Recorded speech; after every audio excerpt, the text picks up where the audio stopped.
Stuffed mini parotta எப்படி செய்யலாம்னு பார்க்கலாம்.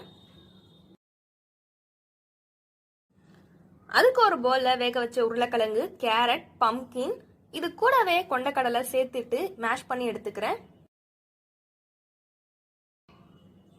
இந்த அளவுக்கு நல்லா மேஷ் பண்ணி எடுத்துக்கிறேன். இது கூடவே சின்னதாக கட் பண்ண வெங்காயம் சேர்த்துக்கிறேன். பொடிசா கட் பண்ண கீரை, பொடிசா கட் பண்ண பச்சை மிளகாய் சேர்த்துக்கிறேன்.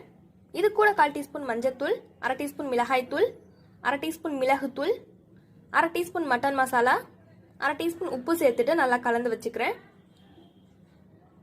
அதுக்கப்புறமா சப்பாத்தி மாவை கலந்து எடுத்திருக்கேன். அதுக்கு மேலே கொஞ்சமாக மாவு டஸ்ட் பண்ணிட்டு இது நல்லா பெருசாக திரட்டிக்கிறேன், இது மாதிரி மெலிசா. அதுக்கப்புறமா ரெடி பண்ணி வச்சிருக்கிற அந்த ஸ்டஃபிங்கை இந்த மாவில் வச்சுட்டு நல்லா ஸ்ப்ரெட் பண்ணி விட்டுக்கிறேன். அதுக்கப்புறமா இந்த மாவை இது மாதிரி ரோல் பண்ணி எடுத்துக்கிறேன். ரோல் பண்ண மாவை இது மாதிரி சின்ன சின்னதாக கட் பண்ணி எடுத்துக்கிறேன். கட் பண்ணிட்டு இது மாதிரி ஃப்ளாட் பண்ணி எடுத்துக்கிறேன். இதே மாதிரி எல்லாமே ரெடி பண்ணி எடுத்துக்கிறேன். அதுக்கப்புறமா ஒரு பேனில் கொஞ்சமாக எண்ணெய் சேர்த்துட்டு 1 டீஸ்பூன் எள்ளு சேர்த்துக்கிறேன். அதுக்கப்புறமா செஞ்சு வச்சிருக்கிற இந்த மினி பரோட்டாஸை இதில் சேர்த்துக்கிறேன்.